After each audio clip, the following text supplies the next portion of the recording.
तो तुम पूरा दिन लड़की का पीछा करते रहे पागलों की तरह। तो क्या करूं? मैं तो बस दूर से देख पाता हूं, क्या वो भी ना करूं? पता नहीं यार, देखो ये काम तुम्हें उन्होंने जमील भाई के कहने पर दिया था, और वैसे भी तुम लोगों को पैसे की ज़रूरत है। पहले काम करो फिर जाकर देखो, बार बार देखो, लेकिन पहले काम करना होगा। कल रात को मुझे एक ऑफर हुई है, एक जॉब की। लेकिन नाज़ली के साथ वो आदमी कौन था? कौन था वो? यार तुम कितनी फिक्र करते हो, जरा चिल करो, मैं जानता हूँ कौन है। वाकई में? हाँ। तो फिर बता क्यों नहीं रहा यार? 2 घंटे से तुम्हारे सामने टेंशन में बैठा हूं मैं। अच्छा ठीक है ठीक है। इत्तेफाक की बात यह है कि नाज़ली आज उस बंदे से मिली थी, वो जो क्रीम वगैरह बनाती है ना, उसके मुतालिक बात है, कोई कॉस्मेटिक वाली कंपनी है, पता नहीं, यानी काम की बात है। अच्छा तो ये बात है। हाँ, काम की वजह से।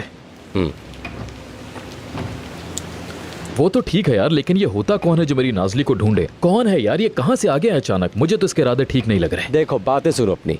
यार रोजान, तुम 16 साल के लड़कों वाली बातें कर रहे हो। एक दफ़ा तो होश में आ जाओ खुदा के लिए। पता नहीं यार तुम कब बड़े हो गए। हाँ, तुम्हारे लिए कहना आसान है ये, क्योंकि तुम्हारी गर्लफ्रेंड तुम्हारे पास है और तुम जानते हो वो कब क्या करती है। और मैं 6 महीने से हर घंटे परेशान रहता हूँ कि आखिर उसको कुछ हो तो नहीं गया, बीमार तो नहीं हो गई, क्या कर रही है वो, कहीं उसका कोई पीछा तो नहीं कर रहा। फिक्र होती रहती है यार कि कहीं वो किसी से लड़ तो नहीं पड़ी, कहीं उसने बाल तो नहीं चला ली, उसका पाँव तो नहीं मुड़ गया, कहीं रास्ते में फंस तो नहीं गई। तुम तो जानते हो वो किस तरह की लड़की है यार। खामोश तो हो जाओ यार, कितना बोलते हो, दिमाग खराब कर दिया। नानी की तरह तुम्हारी भी मोटर खराब हो गई है, खामोश हो जाओ। ठीक है ठीक है। तुम्हें याद है पिछले महीने एक चोर ने उसका पर्स चोरी करने की कोशिश की थी? हाँ, और उसके बाद उस चोर का मुंह भी सूज गया था और फिर पर्स भी वापस किया था। मोहल्ले के लड़कों ने मदद भी की थी। हाँ याद है मुझे ये सारी बातें।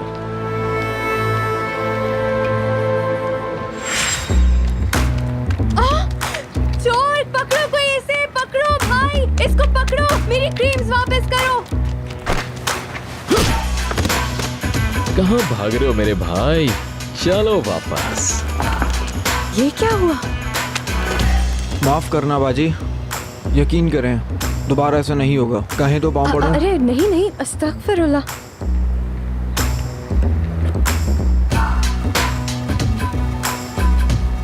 उसे मैंने पकड़ा था। अच्छा। हाँ, और वो बदमाश याद है जो उसका रास्ता रोककर उसे तंग कर रहे थे? हाँ हाँ, उन लोगों ने नाज़ली को छेड़ा था। उसके बाद वो नाज़ली साहिबा से तमीज़ से भी बात करने लगे थे। नहीं यार, वो भी तुम थे। तुम वाकई में साइको हो, मगर अच्छे साइको, सुपर हीरो वाले साइको। मजाक कर रहा हूं, मजाक।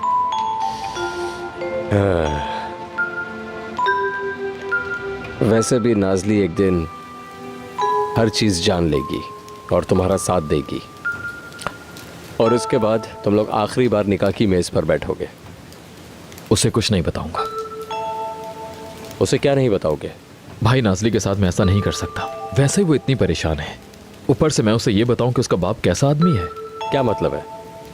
ये सब ऐसे ही चलता रहेगा क्या? कम से कम मुझ पर थोड़ा सा तरस तो खा लो यार तुम। या अल्लाह अल्लाह यार। चलो चलो, तुम जाकर अब सो जाओ, सुबह जल्दी उठो और काम पर जाओ। चलो, और आइंदा इस तरह आधी रात को मुझे मत बुलाना, जैसे मेरा तुम्हारे साथ इश्क चल रहा हो और तुम मेरी महबूबा हो। हमेशा इस बात का डर रहता है कहीं आरजू हमें देख ना ले और मुझे घर से ना निकाल दे, या फिर नाज़ली मुझ पर अपने तमाम क्रीमों के एक्सपेरिमेंट्स ना कर दे। और तुम हंसे जा रहे हो, हंसना बंद करो यार तुम।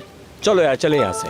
वैसे भी सुबह से काम कर करके मर गया हूँ, मैं यहीं पर सो जाऊंगा आज। चलो यहाँ से यार। तुम बहुत रोते हो यार। ठीक है, चलते हैं।